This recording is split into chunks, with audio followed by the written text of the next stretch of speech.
O Espírito de Deus repousa sobre mim, e assim caminhando eu vou. Alegria, paz de amor, fruto que vem de ti, Senhor, em mim brotou. Glória, glória eterna, glória a ti, Senhor. Glória, glória eterna, glória a ti, Senhor. O Senhor esteja convosco. Ele está no meio de nós. Proclamação do Evangelho de Jesus Cristo segundo João. Glória a vós, Senhor. Naquele tempo, Jesus ergueu os olhos ao céu e disse: Pai, chegou a hora.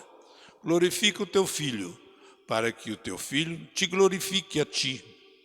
E porque lhe deste poder sobre todo homem, ele dê a vida eterna a todos aqueles que lhe confiastes. Ora, a vida eterna é esta, que eles te conheçam a ti, o único Deus verdadeiro, e aquele que tu enviaste, Jesus Cristo. Eu te glorifiquei na terra e levei a termo a obra que me destes para fazer.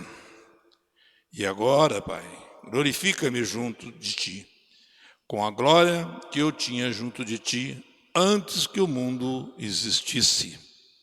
Manifestei o teu nome aos homens, que tu me deste no meio do mundo. Eram teus, e tu o confiaste a mim, e eles guardaram a tua palavra. Agora eles sabem que tudo quanto me deste vem de ti, pois dei-lhes as palavras que tu me deste, e eles as acolheram, e reconheceram verdadeiramente que eu saí de ti, e acreditaram que tu me enviastes. Eu te rogo por eles, não te rogo pelo mundo, mas por aqueles que me deste, porque são teus. Tudo o que é meu é teu, e tudo o que é teu é meu. E eu sou glorificado neles.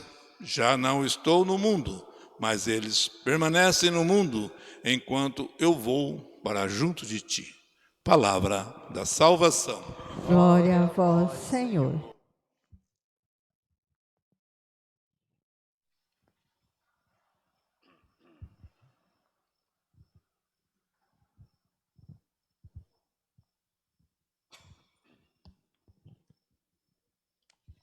Meus irmãos e minhas irmãs, dois pensamentos para esta noite. Aproveitando a primeira leitura, Atos dos Apóstolos, Paulo então, ele faz uma despedida à comunidade de Éfeso, colocando toda a situação que ele ali viveu e falando então da sua nova missão, que é justamente ali em Jerusalém. Aproveitando então esta fala de Paulo, eu gostaria também de agradecer à comunidade de São Benedito por estes 7 anos e alguns meses que nós passamos juntos. Nas minhas limitações, eu pude fazer aquilo que estava ao meu alcance. Procurei alimentar o povo de Deus com a palavra de Deus, com a Eucaristia. Procurei ser este pai espiritual. Poderia ter sido melhor, mas a condição humana assim não permitiu. Mas acredito que aquilo que eu não consegui fazer de bem, o Espírito Santo agiu e continuará agindo de melhor, porque a gente crê muito nesta força do Espírito Santo. Então eu particularmente agradeço a colaboração de todos os agentes pastorais, agradeço do fundo do coração todos os benfeitores que contribuíram nesse tempo que a gente esteve à frente desta comunidade para coordená-la, para poder realmente levar a fundo justamente este trabalho de evangelização. Eu vou continuar sempre em oração por vocês, assim como também vocês acredito que vão continuar em oração por mim, principalmente nesta nova missão que eu estarei assumindo. Não vou para Jerusalém, mas vou para Chavantes. Não é tão longe, é perto, né? Então a gente conta justamente com a oração de vocês. Então, aproveitando esta carta de despedida de Paulo, também deixo aqui o meu agradecimento. Bom, o Evangelho. Nós encontramos nessa página do Evangelho de hoje, Jesus se dirigindo ao Pai de uma maneira muito simples, de uma maneira muito amada. Então nós encontramos aqui, nesta postura de Jesus, o gesto dele orar, a maneira dele orar. Simples, mas com muito amor. Simples, mas numa relação amorosa. Simples, mas numa profundidade. Simples, mas numa intimidade. Oração é justamente tudo isso, meus irmãos e minhas irmãs.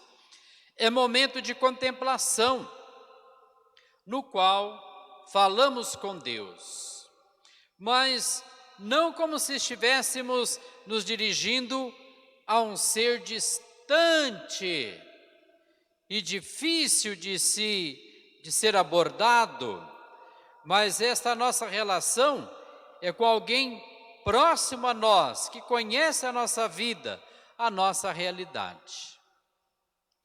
E isto nos leva a entender que a oração, por mais simples que ela seja, ela precisa partir de uma intimidade com o Senhor.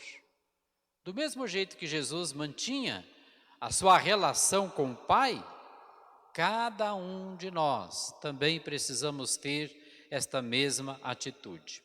Somente assim que a gente vai se fazer mais próximo de Deus. E somente assim é que a gente vai deixar Deus fazer-se mais próximo a cada um de nós. E é somente por esta via, desta intimidade, que nós vamos diminuir aquela distância que nós achamos tremenda. Quantas pessoas que não entram em crise de fé porque acham que a sua oração não chega até Deus, porque Deus está muito longe, Deus está distante. Quantas pessoas que não entram em crise de fé porque acham que a sua oração, muitas vezes, ela não chega ao ponto de encontrar um sentido, porque dá essa impressão que Deus é indiferente à história da pessoa, aos acontecimentos da pessoa. Não. Quando nós vivemos esta intimidade, percebemos Deus perto da gente e percebemos um Deus que conhece a nossa vida do ontem, nossa vida do hoje, nossa vida do amanhã. Então um Deus solidário, um Deus que é Pai, que a gente pode confiar, um Deus que é Pai, que a gente pode esperar, porque Ele com certeza cumpre as suas promessas. Mas a gente só vai conseguir viver esta realidade na oração a partir do momento que tivermos esta intimidade. Na oração, meus irmãos e minhas irmãs, podemos falar das nossas preocupações, dos nossos problemas, das nossas dificuldades, das nossas tristezas, das nossas alegrias, das nossas vitórias, das nossas conquistas. Mas na oração é preciso também escutar Deus, para que possamos compreender e colocar em prática a sua santa vontade. Na oração eu vou falar, mas se eu não falar, não tem nenhum problema, porque se Deus é próximo a mim, e se Deus conhece a minha vida, e se Deus conhece a realidade da minha vida, Ele sabe qual a graça que vai ser derramada por mim. Por que eu digo isso? Porque muitas vezes tem algumas pessoas que estão tão desgastadas na vida, que às vezes não tem nem palavras daquilo, o que dizer para Deus. E por isso às vezes esquecem de rezar, ou desistem de rezar. Mesmo que não tenhamos palavras, as palavras não é tão importante na oração. Como eu disse, Deus nos conhece na sua profundidade. O importante na oração, que é fruto desta intimidade com o Senhor, é escutá-lo, Falar menos, escutar mais Deus. Quem sabe escutar Deus, sabe escutar também as pessoas que estão perto de si. Quem sabe falar com Deus, sabe falar também com as outras pessoas. Quem sabe se relacionar bem com Deus, sabe se relacionar bem também com as outras pessoas. Vejam, meus irmãos e minhas irmãs, que riqueza que é a vida de oração na nossa vida. Que riqueza. E que muitas vezes algumas pessoas, alguns cristãos, deixam de utilizá-la, deixam de colocá-la em prática. Imaginem quantas coisas a pessoa está perdendo na sua vida. No ritmo de oração, meus irmãos e minhas irmãs, o Espírito Santo ocupa um papel importante. O que o Espírito Santo faz em nós? Por meio da oração, ele suscita em nós a nossa verdadeira necessidade de louvor. O que Paulo nos ensina? Que o Espírito Santo ora em nós, que ele vem ao nosso encontro, diante das nossas necessidades. Paulo diz que a gente não sabe o que pedir a Deus, mas o Espírito Santo, quando ora em nós, sabe o que deve ser pedido ao Pai. Então, esta é o papel importante do Espírito Santo na nossa vida de oração. Muitas vezes a nossa oração não é muito ungida, muito seca, é muito morta. Às vezes a nossa oração, ela falta essência, porque não é ungida. E quando é que a gente diz que a nossa oração não é ungida? Porque nós não oramos no Espírito Santo. Nós não oramos no Espírito Santo. Para orar bem, tem que se orar no Espírito Santo. Para orar bem, tem que deixar o Espírito agir em nós. Para orar bem, precisamos ter a docilidade ao Espírito Santo. Eu não havia dito agora de pouco que o importante na oração é escutar Deus.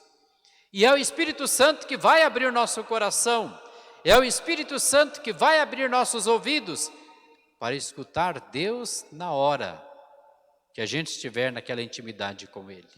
E aqui é que entra a nossa parte da obediência, a docilidade ao Espírito Santo, para compreender aquilo que Deus me fala e para que eu possa ter a disposição de colocar justamente em prática aquilo que o Senhor suscita dentro de mim. Então não dá para viver uma vida de oração sem ação do Espírito Santo. Meus irmãos e minhas irmãs, convido-vos agora a se colocarem de pé e vamos rezar o Espírito Santo para que ele venha em favor da nossa vida, da nossa igreja, da nossa comunidade. Veja as nossas verdadeiras necessidades, nossos verdadeiros louvores. Vinde, Espírito Santo, enchei os corações dos vossos fiéis e acendei nele o fogo do vosso amor. Enviai o vosso Espírito e tudo será criado e renovarei a face da terra. Oremos. Deus que instruíste os corações dos vossos fiéis com a luz do Espírito Santo, fazei que apreciemos retamente todas as coisas, segundo o mesmo Espírito, e gozemos sempre da sua consolação, por Cristo Senhor nosso. Amém. Louvado seja nosso Senhor Jesus Cristo. Para sempre seja louvado.